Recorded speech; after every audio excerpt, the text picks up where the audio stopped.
그런데 그들이 만난 곳은 황무지였어요. 조그만 배에 102명이나 타고서는 그 배를 가지고 건너가다 보니까 물 떨어져, 식량 떨어져, 거기서 기근 속에서 사람들이 병들었고요. 원주민들과 같이 살아가는 그 속에서 경쟁과 갈등이 얼마나 심했겠어요. 그 속에서 생명을 잃고 44명이나 그 한 해 동안에 다 잃고, 그럼에도 불구하고 그들에게 베풀어 주신 인디언들의 그 온정에 감사하면서, 거둔 곡식에 대하여서 하나님께서 주신 것에 대해 감사하면서 하나님 앞에 예배를 드렸던 것이 시발점이 되어졌고, 우리 한국에서는 이제 1914년에 미국의 영향을 받아서 수요일 날, 11월 셋째 주 수요일 날을 이제 추수감사절로 지키다가 1921년에 와서는 이제 셋째 주로 변경했고, 그리고 주일날 예배하는 것을 이제 우리가 셋째 주가 너무 이제 12월 달 성탄절 준비와 가깝다. 그래서 이제 첫째 주로 옮겨가는 교회들이 이제 생겨난 거죠. 바로 우리 교회도 그래서 이렇게 11월 첫째 주가 추수감사절이 되어졌습니다. 자, 이 감사절을 어디서부터 왔어야 될까요? 사실은 성경 속에서부터 왔어야 되고 신앙에서부터 와야 되겠죠. 그래서 한번 살펴보면은요, 출애굽기 23장에 가보면 하나님께서 이스라엘 백성들을 향하여서 너희들은 3번씩 하나님께 절기를 지키라 그래요. 여러분, 이스라엘 백성들의 절기는요, 사실 다 계산하면 7가지 절기예요. 그런데 그 중에서 3번을 딱 뽑아라 그래서 3번을 뽑아보니까 유월절이 있고요, 그 다음에 맥추절이 있고요, 그 다음에 이제 수장절 혹은 초막절이라고 부르는 이 추수감사절이 있었던 거죠. 6월절 그러면은 유대인들이 출애굽했던 그것을 기념하면서 어린 양을 잡고, 그리고 안식 후 첫날에 초실절을 지내는 것을 그들의 삶의 신앙의 기초로 삼았던 거죠. 그래, 우리는 이렇게 해서 시작된 거야. 우리 민족은 애굽에서 살았는데 애굽에서 하나님의 은혜로 말미암아 어린 양의 피를 바르고서 시작되어진 민족이야. 그 어린 양의 피, 그것이 첫 열매 되어져 드리는 것을 유월절과 무교절과 초실절을 하나로 묶어서, 그죠? 한 주간 안에다가 툭 쳐놓은 거죠. 그 첫 열매는 예수 그리스도의 상징인데 어떻게 옵니까? 성령으로 잉태되어져 이 땅에 오시는 거죠. 성령으로 시작되어졌고, 성령의 인도함을 받으시고, 성령의 은혜로 말미암아 완성되어진 예수 그리스도. 그가 첫 열매예요. 그리고 그가 첫 열매인 것처럼 우리가 열매되어져 하나님 앞에 들어가는 거야를 가르쳐 주시기 위해서 맥추절을 주셨죠. 그 첫 열매를 거둘 때가 대맥을 거둘 때예요. 보리를 거둘 때고, 그리고 오순절을 지킬 때는 그들은 이게 소맥, 비를 거둘 때죠. 모든 곡식을 다 거두어서 창고에 들인 다음에 하나님께서 그들을 집 밖으로 끌어냅니다. 집 밖에 초막을 짓도록 만들고 그 초막에서 지나간 날들을 돌이켜보게 하는 거죠. 시작이 어디고, 그 예수 그리스도 안에 살아가는 삶이 어떤 것이고, 그리고 성령으로 충만한 삶을 살아가는 우리들의 모습은 어떤 것인가. 예수가 첫 열매 되어져 어떤 것처럼 우리도 열매 되어져 하늘나라에 들어가겠구나. 하늘나라에 다 들어가면 우리는 다시금 돌이켜보면서 우리 같은 죄인이 어떻게 구원을 받았는가를 돌이켜보면서 그 과정 속에 역사하시고 공급해 주신 하나님의 은혜를 감사해야 되는 거구나. 이게 바로 이스라엘 백성들에게 하나님이 명령했던 절기 속에 담아준 의미요 내용인 것을 우리가 알게 되는 것입니다. 사람들이 감사를 잃어버리고 살아가요. 왜 감사를 잃어버릴까요? 오늘 본문도 그 감사를 잃어버리고 있는 그들을 향하여서 이렇게 말씀하고 있어요. 15절, 너희는 감사하는 자가 되라. 16절, 마음에 감사함으로 하나님을 찬양하라. 17절, 무엇을 하든지 말에나 일에나 다 주 예수의 이름으로 하고 그를 힘입어 하나님 아버지께 감사하라. 이렇게 간곡하게 부탁하고 있는 이야기는 뭐예요? 그들이 감사하고 있다, 감사하고 있지 않다, 감사하지 못하더라는 거예요. 그죠? 하나님의 형상대로 비창조된 인간들이 어떻게 그렇게 하나님을 감사하지 못할까? 그게 바로 타락한 모양이다. 타락했기 때문에 감사하지 못한다. 예, 이게 로마서 12장 1절이 가르쳐 주는 거예요. 로마서 12장 1절은요, 1장 12절이요. 1장 21절. 1장 21절은 뭐라고 말하는가 하면, 하나님을 알되 하나님을 영화롭게도 아니하고 감사치도 아니한다. 그럽니다. 왜요? 하나님을 잃어버렸어요. 내가 주인이 되어졌어요. 내가 판단자가 되어졌어요. 내 마음에 맞지 않으면 불평이 원망이 되어져 버린 거죠. 디모데후서 3장 1절로 4절에 보면은요, 부모를 거역하며 감사치 아니한다라고 말했고요. 그들은 쾌락을 사랑하기를 하나님 사랑하는 것보다 더한다라고 말씀하고 있어요. 구약 성경이나 신약 성경이나 타락한 인간의 모습은 바로 여기 감사치 아니하는 자들이라고 말하고 있어요. 감사치 아니한다고 하는 속담이 없나? 라고 찾아봤더니 성경 속에 있어요. 이사야서 1장 2절로 3절에 보니까 탄식하는 음성이 있어요. 하나님이 탄식해요. 뭐라고? 하늘이여 들으라, 땅이여 귀를 기울이라.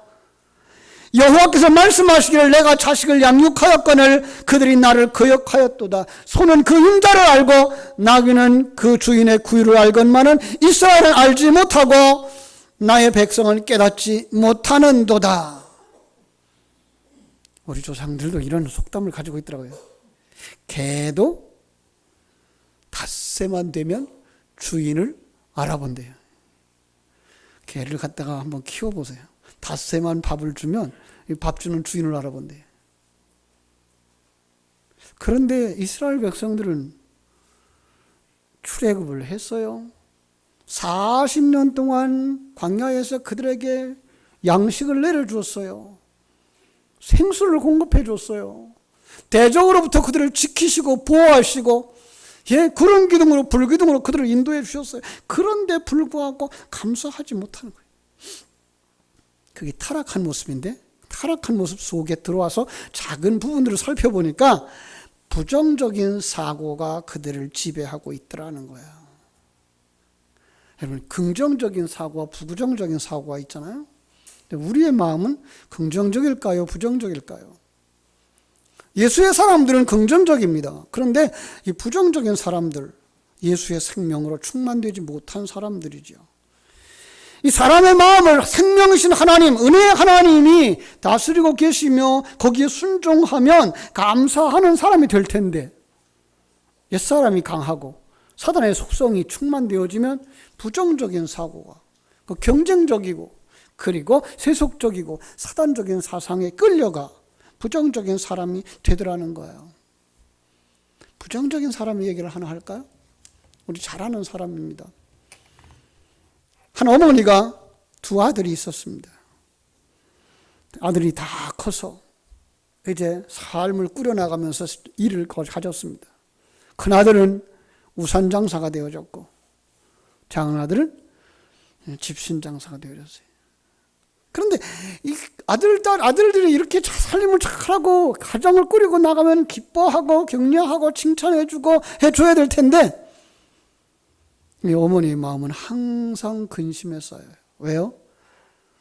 비가 오면 집신 장사 걱정을 하고, 해가 나면 우산 장사 걱정을 하고, 그러다가 근심 중에 세상을 떠났다네요. 여러분, 바꿔 생각했으면 얼마나 좋았을까요? 비가 오면 우산 장사가 잘 되겠죠, 그죠? 날씨가 좋을 때는요, 집신 장사에 집신이 잘 팔리겠죠. 바꿔 생각하면 얼마나 좋았을 텐데, 그러지 못하고, 그쵸, 안 되는 쪽으로만, 걱정하는 쪽으로만 생각하다 근심 중에 간 거죠. 여러분, 그런가 하면 오늘 우리들도 그렇게 살아가더라는 거예요. 좋은 것을 생각하지 못하고 부정적인 생각들을 먼저 하더라는 거예요. 어제도 이렇게 우리 교회가 앞으로 아버지 학교를 좀 했으면 좋겠다는 의견들이 있어서 현장에 이렇게 참관하고 왔는데, 그 간증들 속에 그런 얘기가 있더라고요. 아버지의 회초리에 관한 얘기. 잘못했을 때마다 회초리를 들었던 아버지를 생각하면서 아버지에 대한 불평들을 했었다는 거죠. 그런데 아버지 없는 친구를 만난 후에 생각이 바뀌어졌다는 거예요. 아버지가 그렇게 늘 관심 가져주고 잘못하는 것에 대해 책망해주고 때려줄 수 있는 아버지가 있는 것이 얼마나 좋으냐고 하는 친구의 이야기를 들으면서 자기가 아버지의 고마움에 대해서 알지 못하고 살아왔다는 이야기를 합니다. 그렇습니다. 생각을 바꿔보고 긍정적으로 생각할 수 있으면 얼마든지 좋은 결과를 얻을 수가 있게 되는 줄로 믿습니다. 또 살펴봤습니다. 왜 감사하지 못할까? 믿음이 없기 때문인가요? 믿음의 사람들은 이미 받은 복을 인해서 감사하죠. 이 믿음이라는 게 뭡니까? 하나님을 아는 것 아닙니까? 하나님의 계획을 아는 것 아닙니까? 그러면 하나님이 나를 구원해 주셨고 나를 하나님의 사람으로 만들기 위하여 삶의 구석구석을 살피시며 섭리하고 계신 그 하나님의 은혜를 생각한다면 택해 주신 거 감사하고 예수 믿게 해주신 거 감사하고 예수의 사람으로 만들어 주시는 거 감사하고 장차 완성시켜서 천국을 유업으로 받을 사람이 되게 해주시니 감사할 수 있는 거죠. 현재 누리는 것들이 얼마나 많은 것들이 다 감사할 조건들인지 우리는 하나님의 관점으로 보면 얼마든지 감사할 수 있더라는 거예요. 그죠? 감사하지 못하는 또 하나의 이유가 있어요. 그것은 바로 교만이라고 하는 거예요. 불신앙의 또 다른 모습입니다만은 역대하 32장 24절로 25절에 보면 히스기야가 병들어 죽게 되었을 때에 그가 여호와 하나님 앞에 기도합니다. 하나님께서 그에게 대답하시고 이적을 보여서 병에서 고쳐주셨어요. 그런데 거기에 뭐라고 기록되어 있는가 하면 히스기야가 마음이 교만하여 그 받은 은혜를 보답지 아니하였다. 여러분 히스기야가 감사하지 않았던 것은 뭐라고요? 마음이 교만해서 그랬다라는 거예요.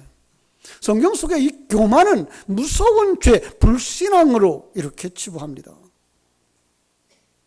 우리가 사울과 다윗을 대조할 때에도 겸손한 사람 그러면은 다윗을 이렇게 생각하지만 이 사울을 생각하면 언제나 그의 교만을 들춰내고 있습니다. C.S. 루이스는 그래서 이 교만을 뭐라 그러는가 하면 지옥의 뿌리를 내리고 있는 속성. 교만은 지옥의 뿌리를 내리고 있는 속성. 사단의 본성 중에 하나. 이렇게 얘기를 했습니다. 여러분 타이타닉호라는 것 아시죠? 아주 호화 유람선 1912년대에 당대 최대로 호화한 이 연락선 유람선 1등석이 한 사람이 이 5만 달러였대요. 당시로서는 어마어마하게 비싼 돈, 엄청난 돈. 왜냐하면 그렇게 튼튼하고 그렇게 화려하고 가장 완벽한 배라고 믿었기 때문에 사람들이 2,500명이나 탔습니다.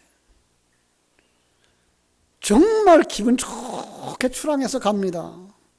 그런데 카나다 그 동부 해안에 이르렀을 때에 해안 통제소에서 연락이 왔습니다. 빙산이 있으니까 조심하라고. 빙산이 다가가고 있으니까 배를 이렇게 움직여 가라고. 그런데 선장과 항해사가 이 배가 어떤 배인데 빙산 하나 때문에 항로를 바꾸나 무시했다고 그래요. 이 선장 에드워드 스미스가 말하기를 하나님이라도 이 배를 어찌할 수 없을 거라고 웃었다 그래요. 그런데 잠시 후에 빙산에 부딪혔고 이 무적 화선 타이타닉은 물속에 침몰되고 수많은 사상자를 내고 말았습니다. 일종의 교만이었던 것이죠. 교만은 사람을 망하게 합니다. 영적인 교만은 그를 영원히 망하게 합니다. 그래서 하나님은 우리에게 겸손하라고 말씀하고 있습니다. 방금 예를 들었습니다. 겸손한 자 그러면 그 다윗을 이야기한다고요. 이 다윗은요 바로 겸손한 자의 대표적인 사람이었고요. 어떤 면에서 구원받은 자들의 대표적인 모습이라고도 말할 수가 있을 것이죠. 그러면 아버지 집에서 목동으로 양을 치면서도 그는 겸손했고 감사했고요. 골리앗과 싸워 승리하고도 그는 겸손했고 감사했고요. 왕이 된 후에도 그는 겸손한 사람이었습니다. 그는 어려서부터 겸손한 사람이었습니다. 역대상 29장에 가보면은요, 너무나 감사하는 글이 나오는데, 성전 건축을 위하여서 많은 물질을 하나님 앞에 드리고 이렇게 말합니다. 우리 하나님이여, 이제 우리가 주께 감사하오며 주의 영화로운 이름을 찬양하나이다. 나와 나의 백성이 무엇이고 한데 이처럼 즐거운 마음으로 드릴 힘이 있었나이까. 모든 것이 주께로 말미암아 싸우니 우리가 주의 손에서 받은 것으로 주께 드렸을 뿐이니다 라고 기록합니다.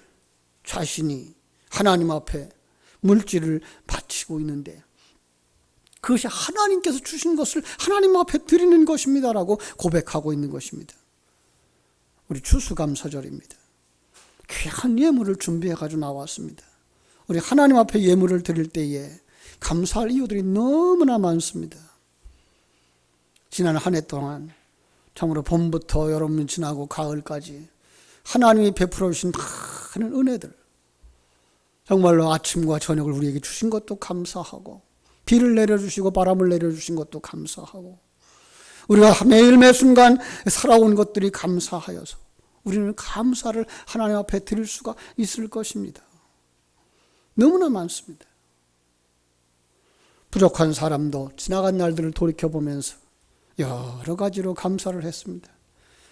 부족한 사람을 택하고 불러서 하나님 자녀 삼아주신 것 감사했고, 그리고 충성되게 여겨서 주의 종 삼아주신 것 감사했고, 어린 나이에 우리 포리교회로 보내주신 것 감사했고, 선교사로 해외에 나가서 15년씩이나 사역할 수 있도록 도우신 것 감사했고, 다시 돌아와서 여러분들과 함께 주님의 몸된 교회를 섬길 수 있게 해주신 것 감사하고, 함께 부딪히며 함께 만들어져 가고 있음을 인하여서 감사했습니다. 우리의 감사는 임마누엘을 누리는 감사죠. 하나님이 우리와 함께 하고 계시기 때문에, 하나님이 우리를 저 하늘나라의 온전한 아들들로, 온전한 신부들로, 온전한 성전으로 만들기 위하여 일하고 계시는 것을 깨달아 알 때에 우리는 모든 것들이 감사의 조건이 되더라고 하는 것입니다. 자, 그래서 우리 다시 한번 생각해 봤습니다. 왜 감사하는 사람이 되어져야 될까? 그것은 하나님의 큰 계획 속에 우리가 들어가 있다는 것입니다. 사랑하는 여러분, 우리는 우연히 태어난 사람도 아니고요, 어쩌다 태어난 사람들도 아니고요, 어쩌다 존재하는 사람들이 아니라 하나님의 큰 계획 속에서, 어마어마한 하나님의 그 크신 사랑 속에서 우리가 태어났고 우리가 하나님의 생명을 가진 자들이 되어졌다는 거예요. 이스라엘 백성들에게 하나님은 세 번의 절기를 주셔서 이스라엘 백성들로 하여금 내가 지금 여기 존재하는 것은 하나님의 은혜로 말미암은 거야 라고 말씀해 주신 것처럼, 그 크신 하나님의 계획, 그냥 내버려두면 지옥으로 떨어질 수밖에 없는데 나를 택하시고 불러서 하나님의 자녀 삼아주시고, 이게 완성이 아니라 아직도 남아있는 옛사람, 나 중심의 옛생활, 이 세상적인 가치관들을 벗겨버리시려고 하나님이 부딪히고 또 부딪히게 하는 거예요. 여러분, 이 앞에 지금 쌀이 있죠. 쌀을 갖다가 이제 몇 분도 이렇게 쌀을 얘기하죠. 9분도, 8분도, 7분도 이렇게 얘기해요. 무슨 얘기일까요? 쌀을 그 깎아내는 정도에 따라서 이야기를 하는 거죠. 저는 어린 시절에 방앗간에 가서 놀았어요. 방앗간에 가면은요, 그 벼를, 먼지 나는 벼를 다 쏟아놓고 그 벼가 승강기죠. 타고 올라가죠. 올라가서 한번 이 통 속으로 부어지고 그 통 속에서 한번 지나가면서 벼껍질이 벗겨져요. 그냥 그 현미죠. 한번 벗겨지고 나면 다시 또 올라가죠. 또 올라가지면 조금 빠지고요. 또다시 올라가면 조금 불안하시죠. 그런데 그 내용을 보면은요, 그 속에서는요, 벼와 벼들이, 알과 알들이, 쌀알들이 점점 부딪히면서 깎여져 나가는 거예요. 마지막에는 우리가 그렇게 반가워할 만한 하얀 쌀로 이렇게 나타나는 것을 보게 됩니다. 우리들이 하나님 받으실 만한 그러한 쌀처럼 열매가 되어지는 데 과정에는 이렇게 부딪히는 일들이 수없이 많더라는 거야. 그때 이 하나님의 계획을 아는 사람들은 어떠하다고요? 감사하더라는 거예요. 하나님의 계획을 알지 못하는 사람들은 불평하겠죠. 원망하겠죠. 곁에서 함께 부딪히는 사람들을 짜증내겠죠. 여러분, 우리는 어떤 사람입니까? 여기서 오늘 주신 말씀처럼 그 은혜에 감사하는 자들이 되어져야 할 줄로 믿습니다. 그래서 이 감사하는 자들에게 하나님이 더 많은 것들을 주시는데 많은 유익들로 우리를 채워주십니다. 그렇습니다.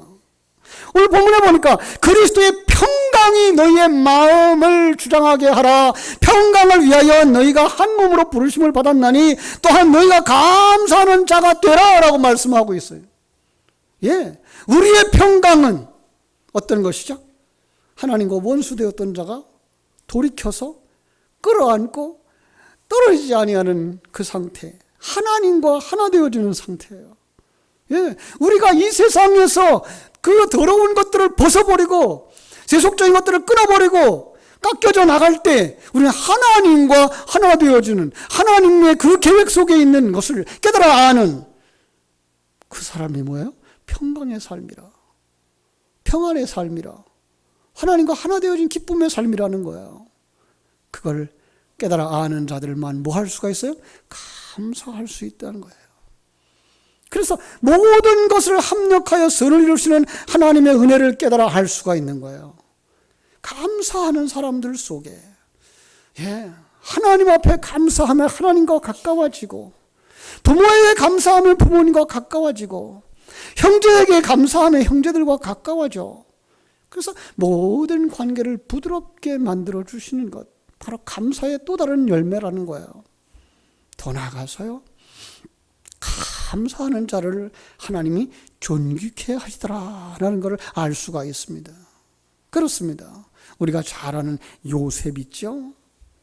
아버지의 사랑을 받던 아들이었어요. 너무나 아버지의 사랑을 많이 받자 형제들의 질투를 받았고 그 일로 말미암아서 남의 나라에 팔려갑니다. 가서 남의 집 종노릇 하게 됩니다. 그런데 그 종노릇 하면서도 그의 마음 속에는 평안을 잃어버리지 않았어요. 감사를 잃어버리지 않았어요. 심지어 그가 누명을 쓰고 감옥에 들어가는 형편이 되어졌습니다. 그런데도 불구하고 그는 불평하지 아니하고 원망하지 아니하자 하나님께서 마침내 그를 들어서 애굽의 총리의 자리로, 애굽의 존귀한 자리로 그를 이렇게 올려준 것을 우리가 보게 됩니다. 사랑하는 여러분, 감사하며 주어진 삶을 잘 적응할 때 하나님이 그의 삶을 존귀케 해주시는 줄로 믿습니다. 우리는 하나님께서 감사하는 자의 결과를 어디로 채우실까? 구원의 완성으로 이렇게 계시하고 있는 걸 보게 됩니다. 많은 사람들이 그걸 큰 복을 주신다라고 바꿔놨더라고요. 그렇습니다. 감사하는 자에게는 큰 복, 가장 큰 복 뭐예요? 천국을 유업으로 받는 것, 하나님 아버지의 사랑받는 자가 되는 것. 작은 복에 감사하고, 작은 복에 감사하니까 큰 복을 주시더라. 옛날부터 들어왔던 예화가 있죠. 반딧불 주신 것에 대하여 감사하니까 달빛을 주시고, 달빛 주신 것에 대하여 감사하니까 햇빛을 주신다고. 사랑하는 여러분, 우리들의 삶은 감사가 더 큰 감사를 낳게 하는데 마지막에 우리는 그 감사로 말미암아 구원을 온전히 이루게 되는 줄로 믿습니다. 사랑하는 여러분, 감사하는 자들에게 하나님이 한량없이 큰 복을 주시는데 그게 뭐예요? 정말 하나님과의 아름다운 관계를 맺게 하시더라는 거예요. 관계 회복인 거예요. 바꿔 말할 수가 있습니다. 관계가 회복되어진 사람은 뭐 할 수 있다? 감사할 수가 있다라는 것입니다. 예. 하나님과의 관계가 회복되어지면 우리가 이 땅에 존재하는 존재의 목적이 무엇인지 알게 됩니다. 우리가 만나는 그 환경의 이유를 알게 됩니다. 그리고 우리의 결과를 우리가 소원하게 되어집니다. 그러므로 우리는 그 속에서 뭐 할 수가 있어요? 감사하게 되어지고, 감사 속에서 관계가 형성되어져 아름답고 복된 관계가 되어질 줄로 믿습니다. 우리 교회는요, 하나님과의 관계가 좋을 뿐만 아니라 우리 부모님과의 좋은 관계도 좋고, 또 우리 사랑하는 형제들과의 관계도, 자매들과의 관계도 좋아서 행복한 가정, 행복한 교회, 따뜻한 교회가 이루어지기를 주님의 이름으로 축원합니다. 또 이렇게 감사하니까 하나님이 그 환경도 바꿔주시더라는 걸 우리가 볼 수가 있습니다. 감사하는 사람들, 사도행전 16장에 보니까 바울과 실라가 복음 전하다가 감옥에 갇혔습니다. 여러분, 감옥이 우리가 생각하고 있는 그런 좋은 감옥은 아닙니다. 그런데요, 그들이 감옥에 갇혔지만은 거기서 감사하며 찬송하자 하나님께서 그 옥문을 열어주셨습니다. 옥토가 흔들리고 옥문이 열려졌어요. 착고가 풀렸어요. 얘는 도망갈 수도 있었습니다. 그런데 하나님께서 어떤 일을 하시는가 보았더니 그 일로 말미암아서 간수가 회개하고 예수 믿는 역사를 보게 되었습니다. 그리고 그 간수의 집에 들어가서 상처를 치료받고 대접받는 역사가 일어났습니다. 사랑하는 여러분, 우리가 살아가는 환경이 이 바울과 실라가 들어갔던 감옥처럼 힘듭니까? 그 속에서 찬송하고 기도하고 감사하는 여러분 되실 때 하나님께서 여러분을 통해서 아름다운 열매를 맺게 해주실 줄로 믿습니다. 기도하겠습니다. 아버지 우리 하나님,